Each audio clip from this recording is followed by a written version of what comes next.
Hey everyone, so this is Catfish Season 9, Episode 6, Michael and Dustin. So Michael, um, just to forewarn you, I just started a new job on Monday. It's work from home, but I just started a new job on Monday, this past Monday, and so that's why um, I haven't uploaded this video yesterday, Wednesday, because of that. So anyway, I'm doing this kind of quickly on my lunch break here. So anyway, um,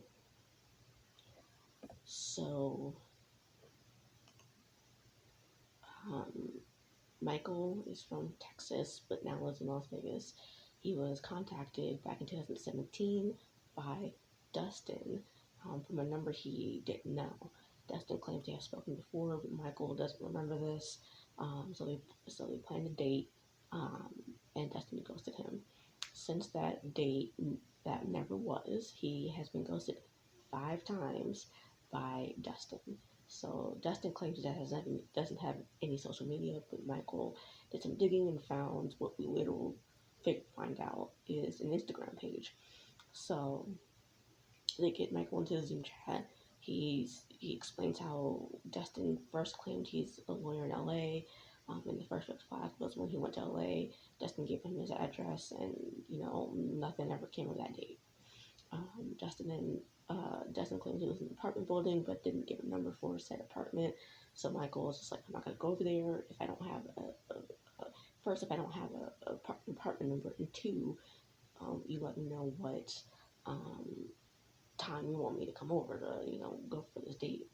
Um, so hours go by, and Michael gets zero response from Dustin. So the next afternoon, Dustin's like, well, I came out of the shower and dropped my phone, and it broke. It dropped so hard that it broke. Um, so Michael brushed this off because it seemed like before this incident, Dustin was being genuine about everything he's been saying. So then Dustin started to text Michael from different phone numbers, and even when Michael would talk to Dustin on the initial phone number he first got, Dustin would reply back from that initial phone number. Um, so, um, and then we find out that Dustin now has an Instagram page, allegedly. Allegedly, Dustin.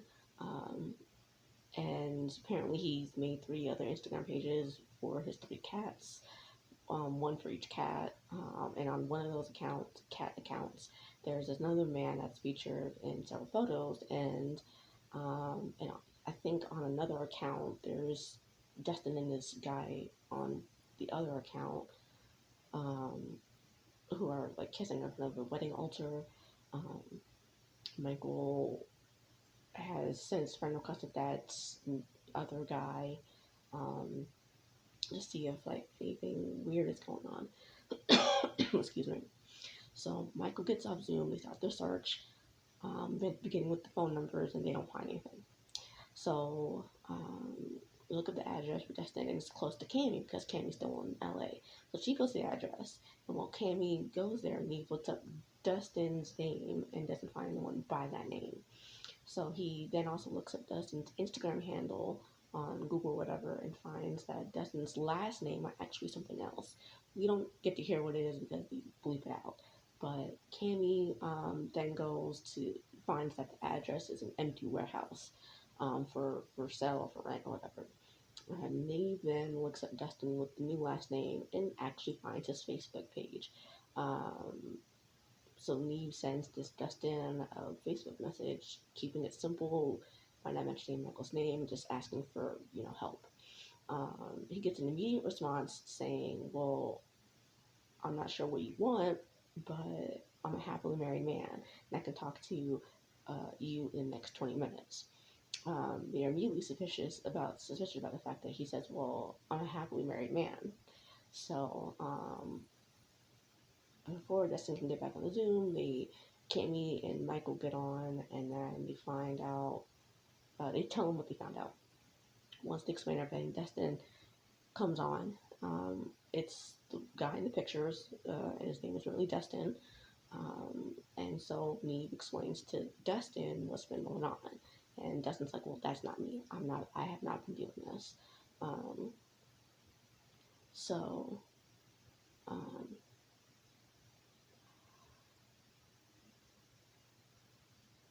so Dustin gets off the Zoom. Neve texts this Dustin. Um, and he's thinking that it's like someone from Michael's past.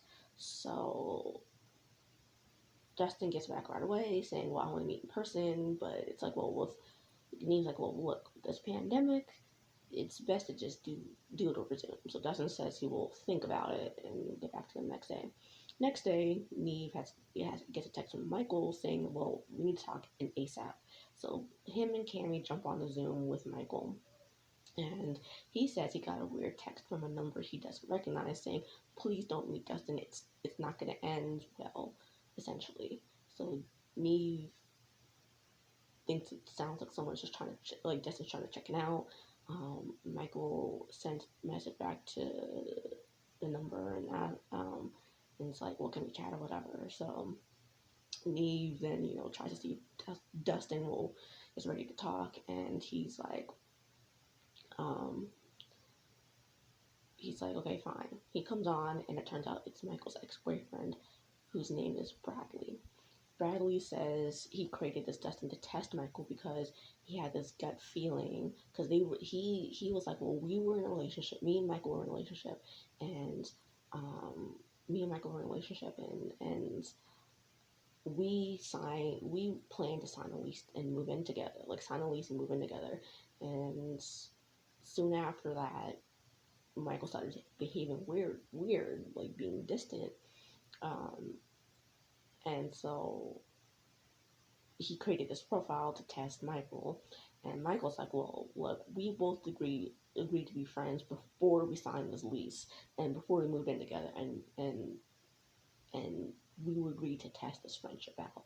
So Kamie's over there like privately messaging me saying this shit sounds like Donkey Kong, and I'm just like, she is not right. I'm just like, girl, I mean, she's not wrong, but it wasn't right to call it. I mean, she's just making it okay. Anyway, so we found out that they met on Grindr and decided to meet up. Um, and I'm just over here sitting like, this stuff all sounds like a huge misunderstanding and miscommunication. Um, because Michael was under the impression that for him and Michael, they would be an exclusive relationship once they signed the lease and moved in together.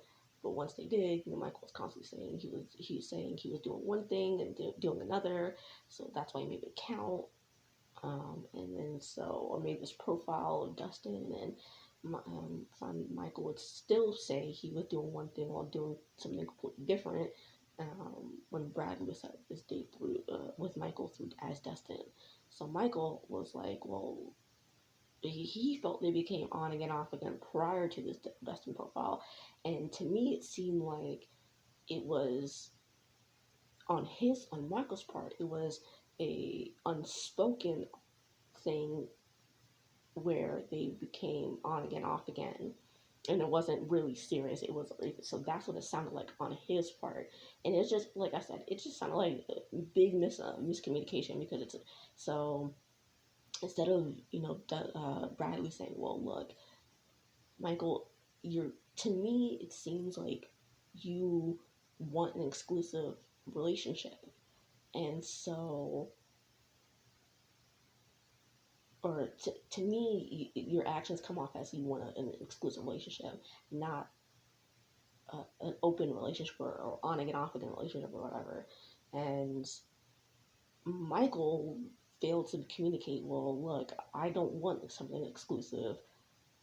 I mean, because it's like, but signing a lease sounds to me, any reasonable person would expect that that relationship would be exclusive if you sign a lease. Because unless it's like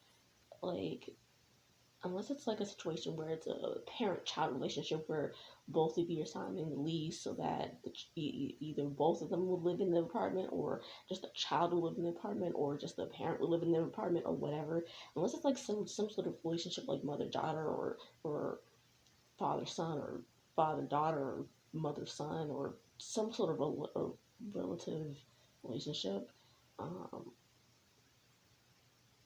you're going to assume if two people who are moving in together are going to be in a romantic relationship, unless it's specified verbally and or written that they are just moving in as roommates, and slash a friendship.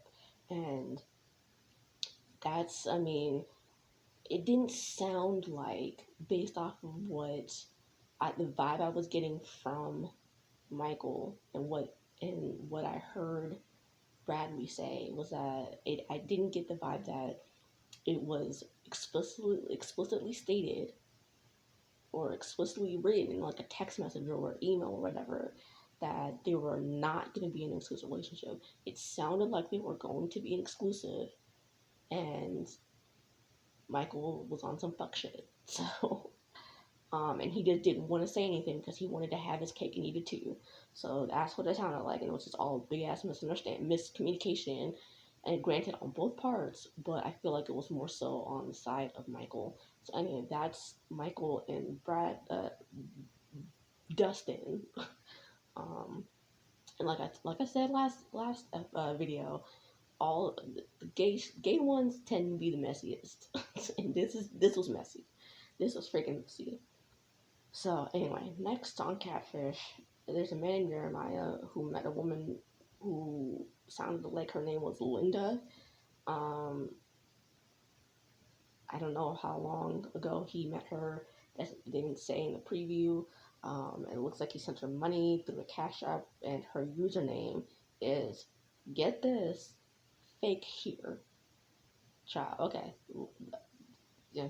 And it looks like they again found an address for the person doing the catfishing. So we'll see how all that goes. How all that goes. I mean, it looks messy. It looks like it's going to be messy, but um, typically, like I've said previously, the ones that look the messiest tend to not be. And the ones that actually look the tamest are actually the messiest. So we'll see, and see how all this goes. And I'll see you guys next time.